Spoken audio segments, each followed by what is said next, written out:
اب میرے سرکار کا انصاف ملاحظہ فرمائیے. سرکار نے ایک چادر بچھا دی اور چادر بچھانے کے بعد میرے آقا نے اس میں حجر اسود کو اٹھا کر کے رکھا, اور اٹھا کر رکھنے کے بعد سرکار نے ارشاد فرمایا کہ ہر قبیلے کا ایک سردار آگے آ جائے. اب ہر قبیلے کے ایک سردار کو سرکار نے لے لیا اور ارشاد فرمایا کہ ہر قبیلے کا ایک سردار چادر کے ایک گوشے کو پکڑ لے. اب سارے سرداروں نے چادر کے گوشے کو پکڑ کر کے اٹھایا. پھر میرے سرکار نے حجر اسود کو لیا اور اس کے اصلی مقام پر رکھ دیا. اس طرح سے مکہ کا اتنا بھیانک فساد ہونے والا ماحول ختم ہو جاتا ہے, اور مکہ والے دیکھ کر کے حیران رہ جاتے ہیں کہ محمد نے کس طرح سے انصاف کر دیا ہے اور کیسے حسن سے اور کتنی اچھائی سے کام لیا ہے کہ کتنا بھیانک ماحول پیدا ہونے والا تھا فساد کا, لیکن انہوں نے روک دیا ہے. آقا کریم صلی اللہ تعالی علیہ وسلم نے اس فساد کے ماحول کو روکا ہے. آپ سے اب میں پوچھنا چاہتا ہوں, آقا کی ایک طرف تو زندگی بھی دیکھتے چلیے اور دوسری جانب بھی اندازہ لگاتے چلیے کہ کس طرح سے میرے سرکار درود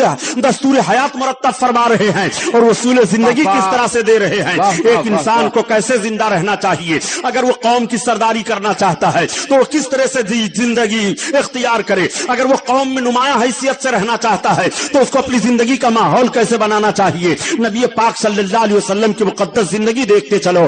رب تعالیٰ اسی لیے تو قرآن میں بیان فرما رہا ہے کہ لقد کان لکم فی رسول اللہ اسوۃ حسنہ, تحقیق محبوب کی زندگی تمہارے لیے نمونہ اصل ہے, نمونہ عمل ہے. نبی کونین صلی اللہ علیہ وسلم کی پاکیزہ زندگی کو دیکھو, بچپن سے لے کر کے اور جوانی تک کا ماحول ملاحظہ کرتے چلیے.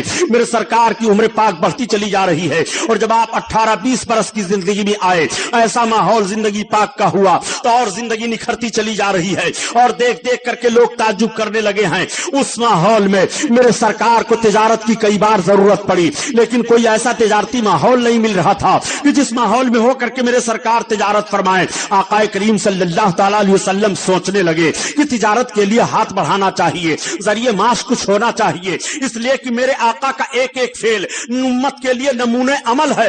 سرکار اپنی زندگی کا ایک ایک فعل ہمارے اور آپ کے لیے بطور تعلیم پیش کر رہے ہیں تاکہ امت کو کوئی دشواری پیش نہ آئے. آقا کی عمر شریف 25 برس کی ہو جاتی ہے. اس وقت مکہ کی سرزمین پر ایک خاتون تھی جو بہت مالدار تھی, جن کا نام حضرت خدیجہ ہے. وہ اتنی مالدار عورت تھی, اتنی مالدار تھی کہ مکہ میں بڑے بڑے رئیس ان کی تجارت کا مقابلہ نہیں کر پاتے تھے. لیکن حضرت خدیجہ 2 شوہروں کی بیوہ ہو چکی تھی, ان کے 2 شوہر انتقال کر چکے تھے. اب حضرت خدیجہ نے سوچ لیا تھا کہ میں شادی نہیں کروں گی. حضرت خدیجہ کی عمر اس وقت 40 برس کی ہو گئی تھی, میرے سرکار کی عمر شریف 25 برس کی ہے. حضرت خدیجہ نے ایک روز خواب دیکھا کہ آسمان سے چاند اتر آیا ہے اور وہ چاند ہماری گود میں ہے اور اس کی روشنی چاروں طرف پھیل رہی ہے. حضرت خدیجہ یہ خواب دیکھنے کے بعد بیدار ہو جاتی ہیں اور اپنی سہیلی, ایک نفیسہ تھی ان کی سہیلی, ان سے کہہ دیتی ہیں. تو ان کی سہیلی نے کہا خدیجہ تم نے ایک خواب دیکھا ہے؟ کہا ہاں. حضرت خدیجہ نے کہا ایک کام کرو, میں تو خود اپنے بھائی ورقہ بن نوفل سے اس خواب کی تعبیر پوچھ لیتی, لیکن خود میں اس خواب کو دیکھی ہوں, اس لیے تمہیں درمیان میں وسیلہ بناتی ہوں. تم ذرا جاؤ ان سے خواب کی تعبیر پوچھو, وہ اگلی کتابوں کے بڑے زبردست عالم ہیں, وہ خوابوں کی تعبیر بھی بتایا کرتے ہیں. چنانچہ ان کی سہیلی آئی حضرت ورقہ بن نوفل کے پاس جو آپ کے چچیرے بھائی ہیں, اور جب ذکر کرتی ہیں کہ اس طرح سے خدیجہ نے خواب دیکھا ہے تو فوراً ورقہ بن نوفل نے کہا اگر خدیجہ نے حقیقت میں یہ خواب دیکھا ہے تو ان قریب خدیجہ کا نکاح نبی آخر الزماں سے ہوگا. اس طرح سے انہوں نے جب تعبیر دے دی تو حضرت خدیجہ اب سوچنے لگی کہ میں نے تو عہد کر لیا ہے کہ میں اب کسی سے شادی ہی نہیں کروں گی. عرب کی سرزمین پر وہ کون ہے جو نبی آخر الزماں بننے والے ہیں؟ حضرت خدیجہ کی نگاہ گھوم گھوم کر کے سرکار پر پڑ رہی ہے اور سوچ رہی ہیں کہ مکہ کی سرزمین پر ان کے جیسا امین کوئی نہیں ہے, ان کے جیسا صادق کوئی نہیں ہے, ان کے جیسا حسین و جمیل کوئی نہیں ہے, ان کے جیسا معاشرے میں اچھا کوئی نہیں ہے, ان کے جیسا کوئی امانت دار نہیں ہے. ہو نہ ہو یہی محمد تو نبی آخر الزماں نہیں ہے. حضرت خدیجہ اپنے دل میں یہ سوچ رہی ہیں اور سرکار کی محبت ان کے دل میں انگڑائیاں لینے لگی. ایک مرتبہ میرے آقا نے راہ و رسم سے پیش فرما دیا کہ آپ اپنے تجارت کے مال کو ہمیں دے دیں تو میں تجارت کروں. حضرت خدیجہ تو چاہتی ہی تھی, فوراً انہوں نے اپنا تجارت کا مال سرکار کو سونپ دیا اور آدھا نفع